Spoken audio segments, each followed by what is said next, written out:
En el año 1857, los arqueólogos descubrieron en Roma, en el Palatino en Roma, un dibujo muy antiguo que provenía del año 85-90 después de Cristo. Era un dibujo hecho en piedra, como diríamos un graffiti hecho en piedra, y en este grafito se ve a la derecha un hombre crucificado. Pero este hombre crucificado que descubrieron, ahí dibujado en una piedra, tiene una cabeza de asno. Ahora, al otro lado se ve en este grafito, en este dibujo, a otro hombre adorando a este crucificado y levantando la mano. El texto que aparece en griego, abajo de este dibujo que encontraron, dice: Alexámenos adorando a su Dios. Los expertos coinciden en que este fue un dibujo hecho por un romano para reírse de los cristianos, o de un cristiano en particular que se llamaba Alexámenos en el primer siglo, en el año 90 después de Cristo. Y para los romanos, que un cristiano dijera que su Dios y su Salvador, a quien adoraba, murió en una cruz, era algo de risa. Y por eso se hizo este dibujo. Era algo de tontos. ¿Cómo vas a adorar a alguien que muere en una cruz como un criminal? ¿Qué loco iba a adorar a un Dios crucificado?, decían los romanos. ¿Qué tipo de Salvador es ese que es rechazado por su pueblo y muere como un criminal? Ahora, esto que a los romanos les parecía locura, ya nos lo dice el apóstol Pablo en 1 Corintios, escrito seguramente en el año 55 por ahí, ya nos lo dice que para los griegos y para los romanos, la predicación de Cristo crucificado, dice, nosotros predicamos a Cristo crucificado, para los griegos, ciertamente, locura. Era una necedad para los griegos y para los romanos. ¿Cómo se va a adorar a un Cristo o a un Salvador crucificado? Y por eso lo dibujaban así y se reían. Alexámenos adora a su Dios. Ahora, para los griegos y romanos era un escándalo, era una locura. Para los judíos también, dice Pablo, la crucifixión era un tropezadero, también un escándalo. Los judíos querían un rey guerrero, luchador, victorioso en las batallas, que les liberara de la opresión romana. Ayer mismo veía un vídeo de un rabino judío actual riéndose del cristianismo y que decía a este hombre: ¿cómo puede ser que si Cristo era Dios lo mataran y lo crucificaran? Si pudiera haber fulminado a todos, ¿cómo podemos adorar a un Dios que fue crucificado? Y es que esto era una locura tanto para los romanos como para los griegos, y también lo sigue siendo un escándalo tropezadero para los judíos, incluso del judaísmo en este tiempo. Y estas son exactamente las preguntas que contesta el cristianismo. Porque Pablo dice: nosotros predicamos a Cristo crucificado. Para los griegos o romanos es locura, para los judíos tropezadero, escándalo. Dice, pero para nosotros, los llamados, los que creen, los que por gracia son salvos, dice, Cristo es poder y sabiduría de Dios. Y es que si has creído en Jesucristo, lo que para otros le puede parecer una locura, para ti es tu Salvador. Es el poder y la sabiduría de Dios. Llevamos 3 años estudiando, o casi 3 años estudiando, el Evangelio de Lucas. Hay tanta riqueza en la palabra de Dios. Este libro es la palabra de Dios. Toda la Escritura, cada palabra, cada jota, cada tilde, como dijo Cristo, es la palabra. Y hemos venido exponiendo capítulo tras capítulo, pasaje tras pasaje, la palabra de Dios, especialmente el Evangelio de Lucas en estos 3 últimos años. Hemos visto el nacimiento de Jesús, su vida, su ministerio, su predicación, sus milagros, vimos su juicio injusto, y hoy queremos mirar y estudiar lo que es el Calvario. Lo que es el Calvario, ver lo que ocurrió allí. Versículo 35 nos dice, y el pueblo estaba mirando. Es más, el Salmo 22 ya dice ahí David, anticipando la cruz, escribiendo proféticamente, David dice, todos se sientan y me miran. Y estaba anticipando las palabras del Salmo 22, son palabras proféticas de David, son palabras de Cristo. El pueblo estaba mirando, y hoy queremos que de alguna manera vayamos y miremos lo que estaban viendo estas personas. Quiero que me acompañéis a mirar lo que ocurrió en ese terrible día de la crucifixión de Jesús. Estas próximas 3 semanas, si Dios permite, haremos eso. Miraremos lo que ocurrió en el Calvario. Mira conmigo, por favor, la escena del Calvario. Hay 3 personas allí que están siendo crucificadas. Jesús de Nazaret en medio y un malhechor a cada lado. Y era una práctica romana poner un cartel llamado titulus, se ponía arriba. Y allí se ponía el crimen por el cual había sido condenado, la causa de la crucifixión. Y ahí le hemos leído, en el último versículo que hemos leído, versículo 38, se puso en griego, en latín y en hebreo. ¿Cuál era la causa de que crucificaran a Jesús? Ahí la puso Pilato. Este es el rey de los judíos. Y otra vez, ¿qué pueblo crucificaría a su rey que habían estado esperando por miles de años? ¿De verdad va en serio? ¿Estáis crucificando a vuestro rey? Es más, sabemos que los sacerdotes le dijeron a Pilato, Pilato, no pongas este es el rey de los judíos, sino Pilato, tú pon que él dijo que era rey de los judíos. Y Pilato dijo, lo que he puesto, así se queda. Y al mirar al Calvario vemos eso hoy. Vemos un rey crucificado, un rey esperado por su pueblo, pero rechazado. Como Juan nos dice en Juan 1, a los suyos vino y los suyos no le recibieron. Así que hoy el título del mensaje es, mira el Calvario, mira un rey rechazado. Mira un rey rechazado. Estaremos viendo algunas otras partes o algunas otras facetas del Calvario en las próximas semanas, pero hoy queremos ver a este rey rechazado. Este rey rechazado y crucificado. Los reyes de nuestro mundo, ¿cómo son? Los que manejan el mundo, los dueños del mundo, pues tienen coronas, tienen ejércitos, tienen poder, tienen riquezas, tienen botones nucleares, tienen ambición, tienen tierras, tienen países que los adoran y que los siguen, tienen oportunismo, tienen orgullo, ambición. Pero Cristo, siendo rey, no es como los reyes de este mundo. Cristo vino para establecer un reino, sí, pero un reino espiritual. Un reino en los corazones de los que creen en Él. Un reino en el que Él reina en su pueblo, corazones y vidas de su pueblo. Así que hoy lo que queremos ver es que Cristo, el Rey y Juez justo, fue rechazado y crucificado, pero solamente a través de su muerte puede recibir perdón de pecados.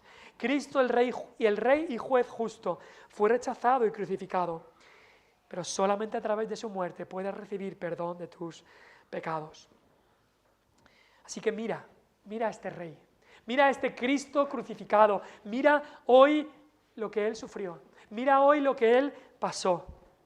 Quiero simplemente 3 cosas, tengo hoy 3 puntos, y fácil de recordar. Vamos a ver en primer lugar la profecía de este Rey. En segundo lugar veremos los padecimientos de este Rey, y en tercer lugar veremos el perdón de este Rey. En primer lugar, la profecía del Rey. Y lo vamos a ver del versículo 28 al 31. Lucas nos habla de una profecía que era Cristo en este momento tan difícil. Él, aunque había predicado, pero guarda algo para decir en ese momento tan difícil.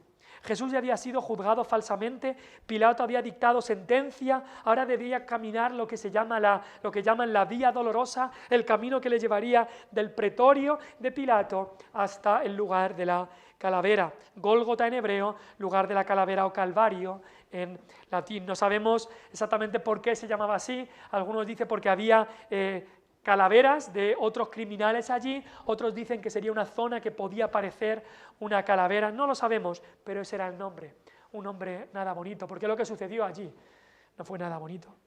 Y no iba solo, leemos versículo 27, y le seguía gran multitud del pueblo y de mujeres que lloraban y hacían lamentación por él. Ahora, estas mujeres que lloraban y hacían lamentación por Cristo eran habitantes de Jerusalén. No eran las mujeres que le habían seguido en todo su ministerio, eran mujeres de Jerusalén, porque él las llama hijas de Jerusalén. Y venían allí a compadecerse de alguna manera, a decir, pobrecito, a llorar por lo que iba a sufrir Jesús. Pero la respuesta de Cristo nos sorprende.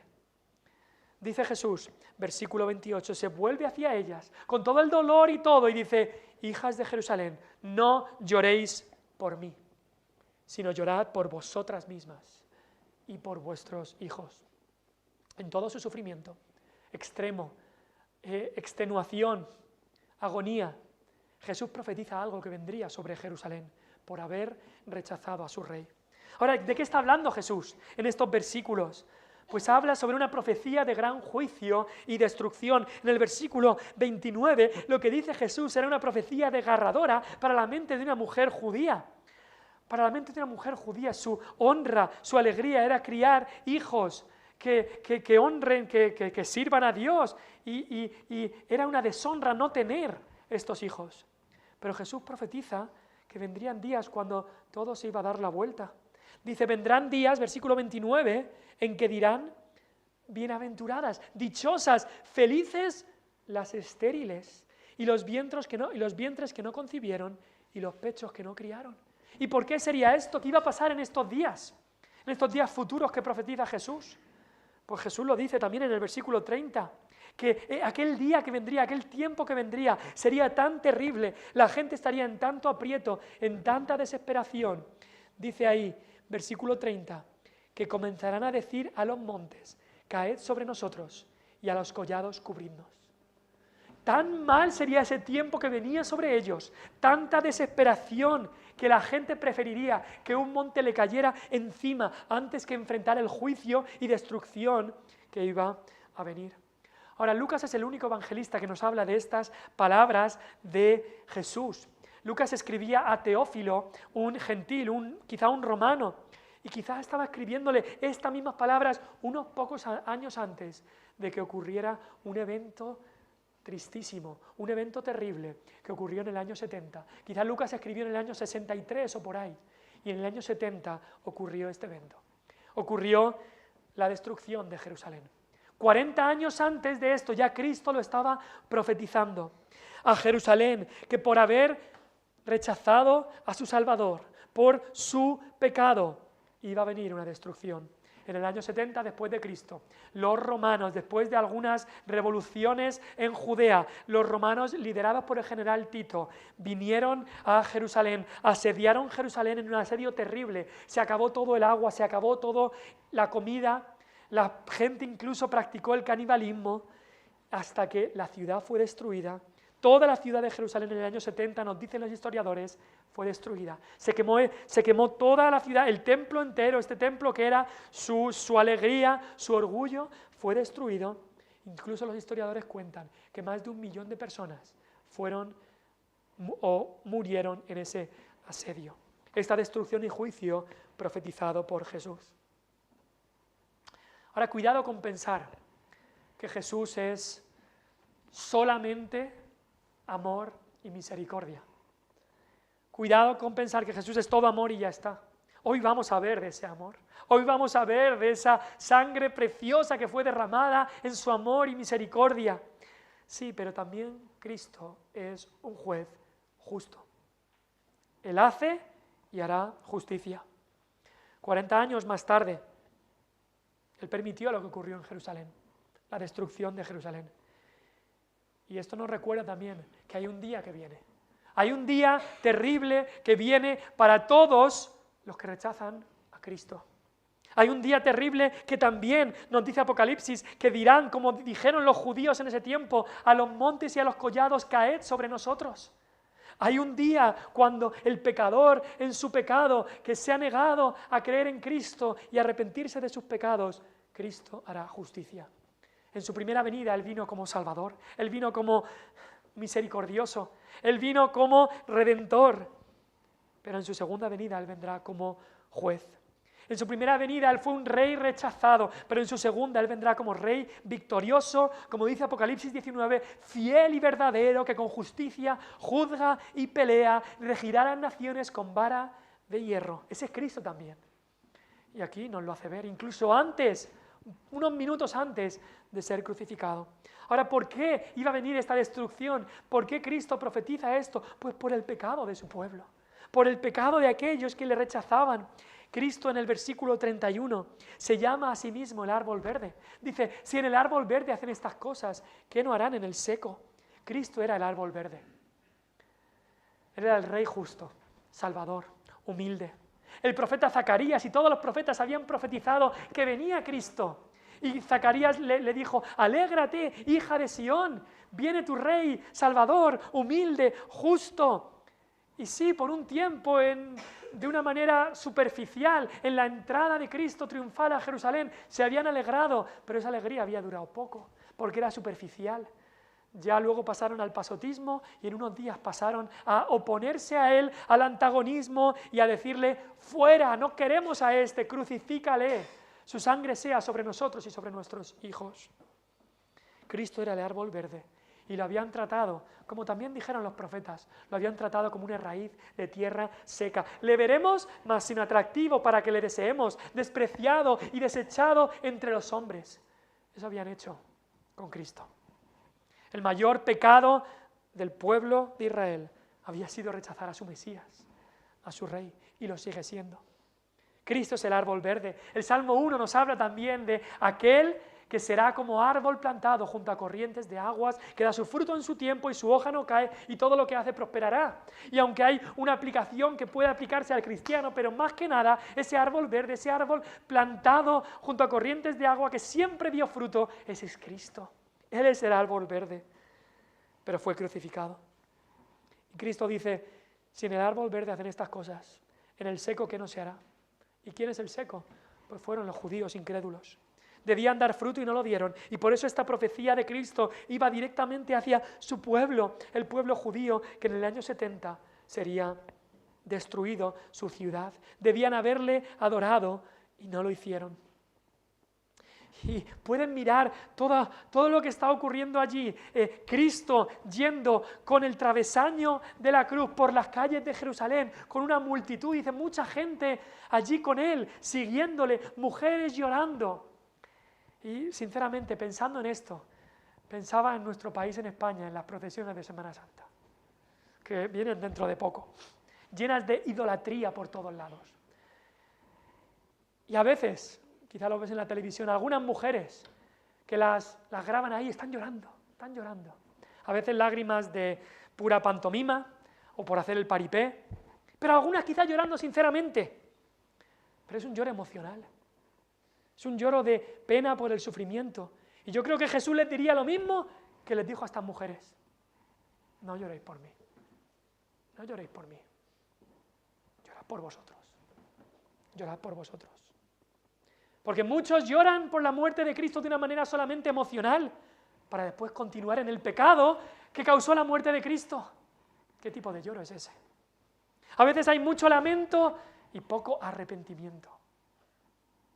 El arrepentimiento que Jesús predicaba no era una simple emoción, no era una lagrimita de cocodrilo que derramaba la gente. El arrepentimiento que Jesús habla es un cambio de corazón, es un giro de 180 grados, es un cambio de vida, es una nueva criatura. Si alguno está en Cristo, es una nueva criatura, las cosas viejas pasan, todas son hechas nuevas. No es una lagrimita cuando ves una película de Cristo muriendo, no. Es un cambio en tu vida. Y aquellos que se negaron a arrepentirse, aquellos que rechazaron a Cristo, tuvieron esta profecía de destrucción y juicio que Cristo hizo. La profecía del Rey, vemos aquí a Cristo el Rey también como profeta, porque las cosas ocurrieron tal como Él las dijo. Pero en segundo lugar queremos ver los padecimientos del Rey.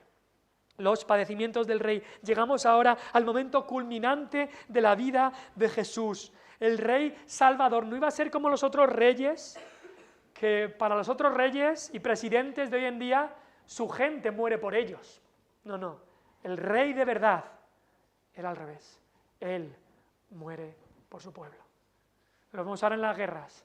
Dos presidentes por aquí y por allá deciden, vamos a matar, vamos a hacer guerras, y el pueblo muere por los de arriba. No ocurre así con nuestro Rey. Nuestro Rey muere, el Rey, por nosotros. Este es el Rey que queremos seguir. Aunque se rían los demás, este es el Rey que yo quiero adorar. Aunque se rían los romanos de Alexámenos que dice, mira, adora a su Rey crucificado. Yo quiero adorar a mi Rey crucificado. No hay otro como Él, no hay otro como Él. Miremos sus sufrimientos. Los sufrimientos de Cristo, recuérdalo, fueron en sustitución del pecador. No es solamente para movernos a, ¿Cuánto sufrió? Sí, pero sufrió por mí. Recordemos eso. Sufrió por culpa mía. Recordemos eso. Miramos cómo fue azotado. En el versículo 22, que vimos hace 2 semanas, Pilato, intentando no tener que crucificar a Cristo, dijo, le castigaré y después le soltaré. Y el castigar se refería a azotarle.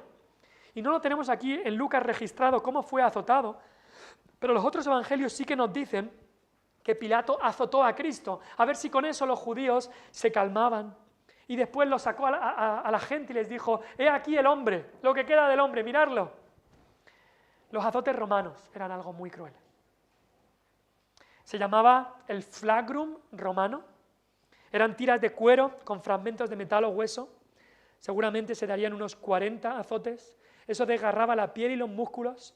A veces dejaba incluso órganos o huesos casi a la vista. Y esto fue también profetizado por el salmista. En el Salmo 129, hablando del pueblo del sufrimiento, dijo, sobre mis espaldas araron los aradores, hicieron largos surcos. Ahora es época de que los que tienen huertos comiencen a hacer los surcos. Pues eso es lo que causaba el azote en la espalda de nuestro Salvador. Un surco en la piel. Pero no seas quizá como las mujeres de Jerusalén, de llorar por pena. ¡Ay, pobrecito! No, lo que tenemos que llorar es por nuestros propios pecados. Mira más allá, porque cada azote que recibió Jesús es por cada uno de tus pecados. Y no son 40 tus pecados, sino son 40 millones. Cada azote nos debe recordar nuestro pecado. Cada surco en su espalda. Él fue azotado. Ahora, después de ser azotado, es llevado al lugar de ejecución cargando su cruz por un tiempo. Versículo 26 nos dice, llevándole. Entonces le estaban llevando a cierto sitio y el sitio sabemos que era, el versículo 33, el lugar de la calavera. Ahora tenían que ir desde el palacio de Pilato a este lugar, a las afueras de Jerusalén. Jesús no fue crucificado dentro de Jerusalén, sino como dice Hebreos, fuera de la puerta, fuera de la ciudad. El evangelista Juan nos dice que Jesús sí cargó con su cruz por un tiempo. Nos dice que él cargando su cruz fue. Ahora, deducimos entonces que Jesús cargaría por un tiempo la cruz, pero aquí en el versículo 27 nos dice que cogieron y se la pusieron a otro, a un tal Simón de Cirene.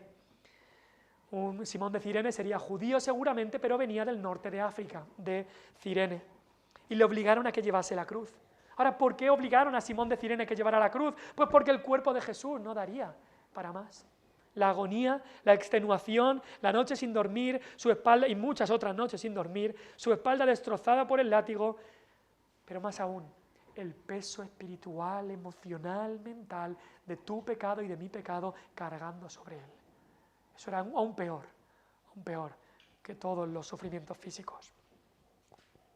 Por eso no pudo seguir llevando la cruz y fue puesta en Simón de Cirene, para que veamos los sufrimientos de Cristo, para que veamos cómo estaba su cuerpo. Y nos dice el texto, le seguía una multitud de pueblo y de mujeres que lloraban y hacían lamentación por él. Ahora, mucha gente había allí. Era el tiempo de la Pascua, todos los judíos tenían que venir a Jerusalén, tenían que reunirse, ahí era la mañana después de la noche de Pascua. Jerusalén estaría llena de judíos, llegados de todas partes del mundo. Muchos de ellos irían ahí a mirar por casualidad. Y allí está la vergüenza de ser llevado allí por las calles de Jerusalén. Entonces se nos dice que fue crucificado. Nos dice, versículo 33, cuando llegaron al lugar llamado de la calavera, le crucificaron allí. La crucifixión era un castigo de vergüenza pública. Fue diseñada para producir una muerte lenta con el máximo dolor y humillación. Estaba diseñada para los criminales más bajos, los peores, y para los esclavos. La víctima extendía las manos, tenía que llevar un travesaño hasta el lugar de la ejecución. Allí era clavada la víctima a una cruz en el suelo, lo clavaban en el suelo, y después esa gran cruz se levantaba, quizá con cuerdas, así arriba, para que todos lo pudieran ver. Era algo que tenía que ser público, expuesto allí, para vergüenza y humillación. Ahora, el criminal que estaba allí clavado, cada respiración del criminal allí clavado en la crucifixión requería apoyarse en los clavos para empujarse hacia arriba y poder coger aire. Y allí el criminal era dejado hasta que moría de asfixia. A veces incluso se dejaba allí por días a los crucificados. Los romanos fueron perfeccionando cruelmente esta forma de ejecución, que ha llegado a ser la más horrible jamás ideada. Ahora, Jesús ya había anunciado de qué muerte moriría. En Juan 12, versículo 32-33, dijo algo bastante curioso. Dijo, y yo, si fuere levantado de la tierra, a todos atraeré a mí mismo. Y dice Juan, decía esto dando a entender de qué muerte iba a morir. Porque que Jesús muriera crucificado allí públicamente no era porque se le fue de las manos a Dios la situación. Todo estaba diseñado, sí, por los romanos en su sistema de ejecución, pero más que nada estaba todo planificado por el decreto de nuestro Dios, por el anticipado consejo de nuestro Dios. Él tenía que ser puesto en alto para que todo el que crea en Él, para que todo el que le vea, reciba vida eterna. Es también en Juan 3, Cristo dijo que Él sería puesto en alto como Moisés levantó la serpiente en el desierto para que todo el que mirara recibiera sanación. Así que Él sería levantado para que todo el que crea en Él reciba vida eterna. También en Deuteronomio 21-23, Dios había dicho, maldito por Dios es el que es colgado en un madero. Y entonces, en Gálatas 3:13, el apóstol Pablo coge ese texto y nos dice, Cristo nos redimió de la maldición de la ley, porque si tú no has cumplido la ley de Dios a la perfección, te digo, eres maldito. Yo soy maldito, tú eres maldito. Todos los que no hayan cumplido la ley a la perfección tienen la maldición de la ley. ¿Pero qué es lo que hizo Cristo? Él llevó esa maldición, porque maldito todo es el que es colgado, llevó esa maldición para que tú no la tengas que llevar. Él llevó la maldición, Él fue maldito allí en la cruz. Y lo decimos con toda la reverencia, porque es lo que ocurrió. Él fue hecho maldición, dice Pablo, fue hecho por nosotros maldición, para que nosotros pudiéramos tener bendición y vida eterna. Para que tú no tengas que recibir la maldición, Cristo la recibió allí en la cruz. Porque ya había dicho Dios, maldito el que es colgado en un madero. Esa es la crucifixión. Esos son los padecimientos de Cristo, pero hay más. No fue crucificado solo, fue crucificado como un malhechor más. Así lo profetizó Isaías en Isaías 53. Él fue contado con los pecadores. Isaías 53:12. Allí estaba sufriendo vergüenza. Pero piénsalo un poco, Él era el que había hecho siempre bien.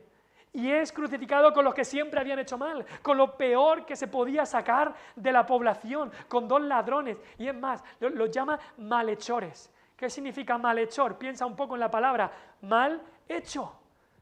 Personas que habían hecho mal, ladrones. Quizá también por cómo los crucificaban, asesinos, gente que había robado y al robar había quizá también matado a alguien. No sabemos eso, pero lo que sabemos es que eran ladrones, malhechores. Era gente malvada. Y fue contado con los pecadores. Fue contado con ellos. El que era sin pecado concebido. Solo Cristo es sin pecado concebido. El que no hizo pecado, el que no conoció pecado, en el que no había pecado. Allí está como un criminal, contado con los pecadores. Pero Isaías nos dice por qué. Fue contado con los pecadores, Isaías 53:12, habiendo Él llevado el pecado de muchos. Tenía que ser contado con los pecadores porque Él estaba llevando el pecado, porque Él estaba tomando tu culpabilidad. Cristo, aunque inocente en sí, en la cruz fue declarado culpable para que tú puedas ser declarado justo delante de Dios por la fe en Él. Él llevó la culpa del malhechor, tu culpa. Sí, porque tú también eres malhechor y yo también soy malhechor, porque hemos hecho mal, porque somos pecadores, por cuando todos pecaron y están destituidos de la gloria de Dios. El único bienhechor es Cristo. Cuando vino un joven a Cristo y le dijo, maestro bueno, Cristo le paró ahí y le dijo, ¿por qué me llamas bueno? Solo hay uno bueno, Dios. Dejándole claro, si me llamas bueno, que lo soy, también me estás llamando Dios, que también lo era. Cristo el bienhechor fue contado con los malhechores. Versículo 34 también nos dice otro de los sufrimientos, de los padecimientos de Cristo. Fue desnudado y su ropa repartida. Versículo 34 dice, Jesús decía, Padre, perdónalos porque no saben lo que hacen, lo veremos después, y repartieron entre sí sus vestidos, echando suerte. Cristo no tenía nada en su nombre. No tenía una casa en su nombre, no tenía un coche en su nombre, ni un carro, ni un caballo en su nombre. El asno y el pollino hijo de asna que utilizó para entrar en Jerusalén eran prestados. El Hijo del Hombre, dijo Cristo, no tiene dónde recostar su cabeza. No tenía ni para alojamiento. Jesús no tenía nada a su nombre. Su vida era hacer bienes. Solo tenía la ropa que vestía. Y aun eso fue quitado de él. No fue dado a su madre, no fue dado a sus discípulos, no, los soldados se lo repartieron echando suertes. Es más, eso cumple también la profecía de Salmo 22. Lo hemos leído en Salmo 22, 18. Dice, repartieron entre sí mis vestidos y sobre mi ropa echaron suertes. Y David está hablando ahí en nombre de Cristo. Esto es lo que ocurrió con Cristo. A David nunca le ocurrió esto, pero a Cristo sí. Imagina también la vergüenza humana. No solamente estás sin nada, está semidesnudo allí en la cruz, o desnudo allí en la cruz. Pero piénsalo, Cristo estuvo allí desnudo para que tú puedas ser vestido de su justicia. Piénsalo una y otra vez. Tú y yo delante de Dios estamos desnudos. Tú y yo delante de Dios no tenemos nada con que taparnos. Tú y yo delante de Dios, Dios lo ve todo. Dios ve los pecados que nadie más sabe. Dios los ve. Solo hay algo que te puede cubrir, y eso es la justicia de Cristo. Y Cristo se quitó sus vestiduras. Cristo fue crucificado desnudo para que tú puedas ser vestido de su justicia. Su túnica perfecta, Él, a todos los que creen, Él te cubre con su justicia. Y cuando Dios te ve, ya no ve tus ropas sucias por tu pecado. Dios ve ahora la perfecta justicia de Cristo cubriéndote. Eso es lo que tiene aquel que viene a Él. Él fue desnudado y su ropa repartida. También, versículo 35, el pueblo estaba mirando y aún los gobernantes se burlaban de él. Fue burlado, es burlado por los gobernantes, versículo 35. Y dicen, ¿qué dicen? A otros salvó, sálvese a sí mismo, si este es el Cristo, el escogido de Dios. Con sorna, con sarcasmo, con ironía, dicen, venga, tú que tienes tanto poder para resucitar a Lázaro, tú que tienes tanto poder para darle vida a los muertos, sálvate a ti mismo, sálvate a ti mismo. No se daban cuenta que Jesús había dicho claramente, nadie me quita la vida, yo la pongo de mí mismo. Jesús no estaba ahí porque nadie le obligó, Jesús no estaba ahí porque los romanos fueran más fuertes o porque los judíos ganaron el juicio. Jesús estaba ahí porque Él quiso estar allí, porque Él iba a poner su vida. Y ahí están estos gobernantes burlándose, diciendo, tú eres el Mesías, no eres el Cristo. Esto es lo que más les dolía a ellos, no querían recibir al Mesías que habían esperado por un lado, no querían recibirlo cuando vino. No se daban cuenta de que Jesús estaba ahí voluntariamente, de que este era el plan del Padre. Jehová quiso quebrantarle, sujetándole a padecimiento. Así que dicen, a otros salvó. Ahora, no se equivocaban, por supuesto que a otros salvó, porque Él es el Salvador. Jesús significa Salvador. Llamarás su nombre Jesús porque Él salvará a su pueblo de sus pecados. Así le dijeron a José y a María, así se llamaría Él. A otros salvó, por supuesto que salvó. Y a otros sigue salvando. Y tú puedes decir amén a eso si Él te ha salvado. A otros salvó, pues claro que sí que los salvó. Y Él prefirió no ser salvado Él mismo para poder salvarte a ti. Jesús podría haber llamado millones de ángeles y que mataran a todos los que había ahí, por supuesto que sí. Ni tenía que llamar a ángeles. Con simplemente su palabra, toda Jerusalén hubiera sido destruida. Todos los enemigos, todos los malhechores estos gobernantes malvados, porque la maldad de estos gobernantes era que ellos sabían la palabra. Ellos sabían que Cristo había cumplido todas las señales del Mesías y sabiéndolo, no quisieron creer. Esa era la maldad tan grande de estos gobernantes. Fue burlado por los gobernantes, versículo 36-37, fue escarnecido por los soldados. Los soldados también le escarnecían, acercándose y presentándole vinagre y diciéndole, si tú eres el rey de los judíos, sálvate a ti mismo. La palabra escarnecer habla de una burla cruel con la finalidad de humillar y despreciar. Riéndose los soldados. Los soldados veían el título, rey de los judíos. Si tú eres el rey de los judíos, sálvate. Venga, tienes algo de poder, ¿no? Le escarnecen. Escarnecer, no utilizamos mucho esa palabra, pero significa una burla cruel con la finalidad de humillar y despreciar. Le presentan vinagre para que beba quizás, se ríen un poco de todo esto. Ahí estaban los soldados. Pero más que nada, de los padecimientos de Cristo. De los padecimientos de Cristo por el pecador. Es que Cristo fue desamparado sufriendo la ira de Dios. Si solo Jesús hubiera sido rechazado por los hombres, si solo hubiera sufrido los azotes, si solo hubiera sido el sufrimiento físico, bueno, Pablo también sufrió azotes, incluso varias veces, de los judíos y de los romanos. Pedro se nos dice que fue crucificado también, y crucificado boca abajo. Otros cristianos también han sufrido burlas y desprecios. Ahora, Cristo sufrió todo esto, pero por encima de todo esto que acabamos de decir, por encima de todo este sufrimiento, que Él no merecía nada, porque Él era completamente justo, por encima de todo esto estaba la ira de Dios cayendo sobre Él. ¿A qué nos referimos con la ira de Dios? Pues el castigo que tú y yo merecíamos, los sufrimientos del infierno cayendo sobre Él. Ese desamparo, esa soledad, esa sed, ese castigo que tú y yo merecíamos, lo estaba sufriendo allí. Por eso el Salmo 22, que Cristo también recitó, dijo, Dios mío, ¿por qué me has desamparado? Estos son los padecimientos de Cristo. Y hay más, los veremos en las próximas semanas. Pero en último lugar, hemos visto la profecía de este rey, profecía de juicio por el pecado.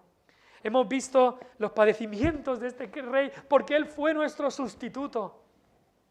En último lugar, vamos a ver el perdón del rey. El perdón del rey. Cristo dijo 7 frases en la cruz, y esta seguramente fue la primera. Quizá conforme lo subían, conforme levantaban esa cruz.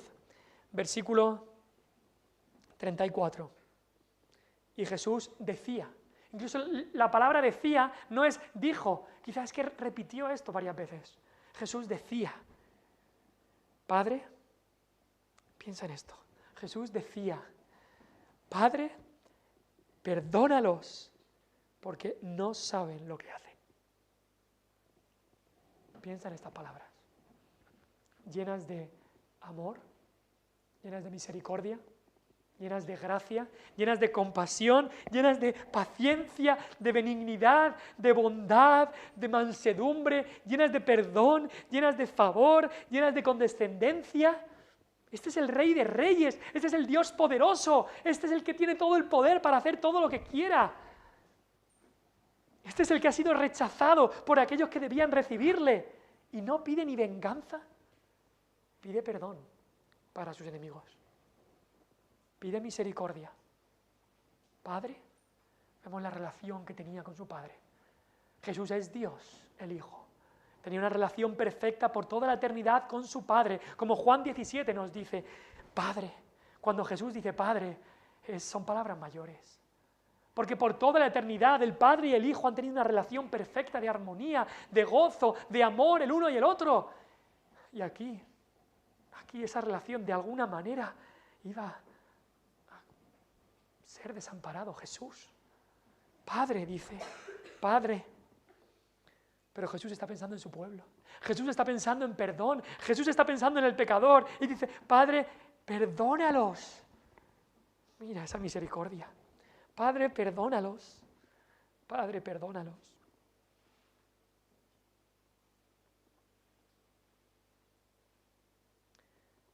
Eso es lo más grande que encontramos en la cruz. Perdón, perdón. La palabra perdón va ligada a la cruz, porque sin la cruz no hay perdón. Sin la cruz es imposible que ningún ser humano sea perdonado de sus pecados. Por eso esta palabra, perdónalos, resuena desde la cruz y llega 2000 años más tarde. El perdón únicamente se encuentra en la cruz.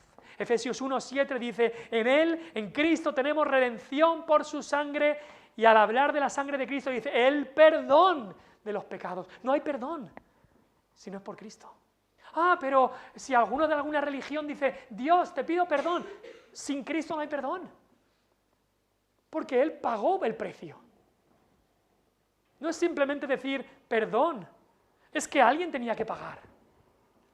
El criminal que está delante del juez y ha matado a 5 personas y dice, les pido perdón, perdóname, yo les pido perdón. El juez va a decir, de eso nada, alguien tiene que pagar.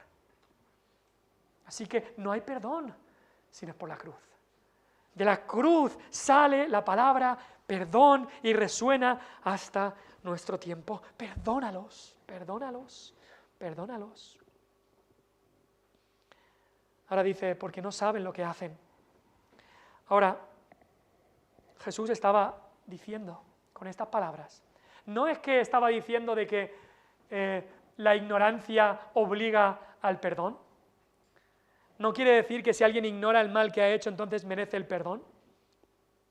No está diciendo eso. Sabemos que un conductor que ignora las normas de velocidad, la multa le sigue cayendo. Sigue mereciendo una multa cuando rompe la norma de tráfico. Un padre que no sabía lo que su hijo estaba haciendo a los 10 años y estaba haciendo crímenes, el padre sigue siendo responsable por su hijo de 10 años, aunque ignorara porque tenía esa responsabilidad. Entonces, la ignorancia de cosas espirituales sigue siendo ignorancia culpable. Pero es verdad que Jesús lo que dice aquí es que la mayoría de los que estaban ahí no se daban cuenta de lo que estaban haciendo. No se daban cuenta de lo que estaban haciendo. Algunos allí, algunos en la cruz sí que sabían lo que estaba ocurriendo. Sí que toda la evidencia les había llevado a que Jesús era el Mesías, pero se habían autoconvencido de que no querían creer en Él. Y Jesús dice, perdónalos, porque no saben lo que hacen. Y la oración de Jesús fue escuchada. No sabemos cuántos que estaban allí presentes en la cruz recibieron el perdón de sus pecados, pero sabemos que muchos seguramente sí.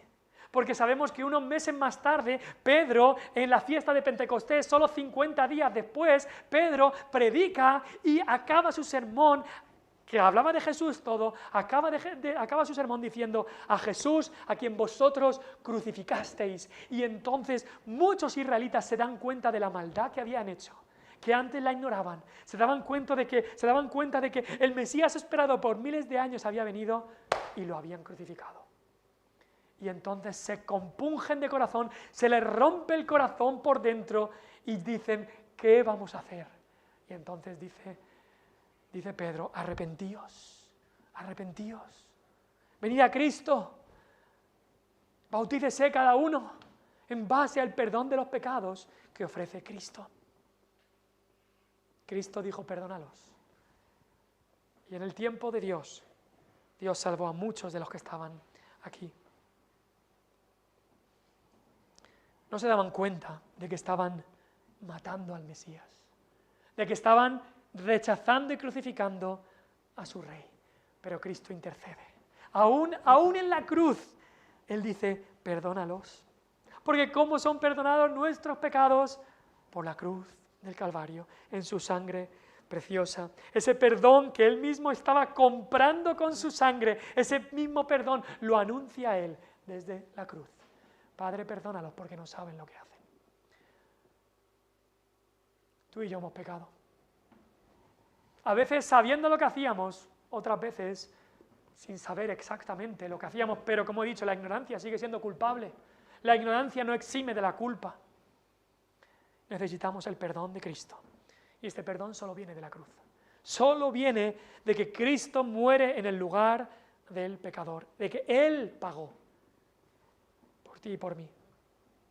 Ahora, como cristianos, es de este perdón de Cristo, de estas palabras de misericordia de las que tenemos que aprender tanto. Cristiano, ¿te han hecho daño? ¿Te han hecho daño? Perdónalos. Perdónalos. A Cristo le hicieron daño, mucho daño. Y dijo, perdónalos. Cristianos, ¿se han burlado de ti? ¿Por cualquier cosa o por ser cristiano? perdónalos. Perdónalos. No se han burlado más de lo que se burlaron de Cristo. ¿Te han herido el corazón? ¿Te han herido tu cuerpo? Perdónalos. Perdónalos. ¿Te han robado? Perdónalos. No te han quitado más de lo que le quitaron a Cristo en la cruz. Perdónalo. El cristiano que ha recibido el perdón, que se maravilla y se asombra y se deleita y se regocija en el perdón de Cristo que brota de la cruz, ese cristiano demuestra que ha recibido ese perdón perdonando. Ya acabamos. Hemos visto por unos momentos el Calvario. Hemos mirado al Calvario, a la cruz. Y en particular hoy hemos visto a este rey rechazado, rey crucificado. Hemos visto la profecía que él hizo, como rey, como juez y como profeta, esa profecía que él hizo de juicio por el pecado del pueblo rechazándolo. Hemos visto los padecimientos de Cristo como el sustituto del pecador. Y en último lugar hemos visto el perdón que Cristo ofrece. Y aquí está todo lo que necesitas escuchar. ¿Cómo vas a responder? Hemos visto que el pecado merece el juicio y la destrucción, como iban a recibir los judíos. Hemos visto que en vez de que que todo ser humano recibiera esa destrucción en el infierno, Cristo padeció por nosotros. Cristo padeció, Cristo sufrió, Cristo fue crucificado. Y hemos visto que al ser crucificado, Él ofrece este perdón. Venid a mí, todos los que estáis trabajados y cargados, y yo os haré descansar, dice Cristo. Ven a Cristo y de esa cruz sale su sangre preciosa, sale agua de vida, agua que limpia todo pecado. ¿Cómo responderás a esto? Yo no sé tu corazón, Dios sí lo sabe. Yo no sé tu situación, Dios sí. ¿Cómo responderás? Como algunos de aquí que tenían lágrimas de cocodrilo. ¡Ay, mucha emoción, qué bonito! Vi una película de Jesús y eso me tocó el corazón. Pero será simplemente lamento o arrepentimiento. Hay mucha diferencia entre una cosa y otra.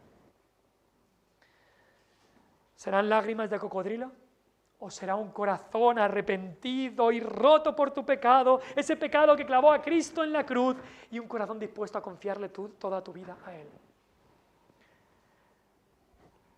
Y si ya conoces a Cristo, si ya has recibido nueva vida en Él, si ya Él es tu Señor y Salvador, entonces sigue mirando a la cruz.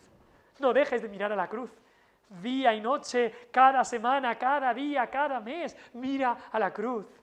Mira al Calvario, mira lo que ocurrió ahí, porque eso cambia tu vida, eso cambia tu vida. Es el Evangelio que te debe motivar a hablarle a otros, es el Evangelio que te debe motivar a vivir una vida santa, es el Evangelio que te debe motivar a no querer caer en la tentación y en el pecado, porque ese pecado es lo que le hizo a Cristo tener que morir. Es el Evangelio, es la cruz, es ver a este rey rechazado, crucificado, con su perdón. Es eso lo que te motiva a vivir para Él cada día. Vamos ahora.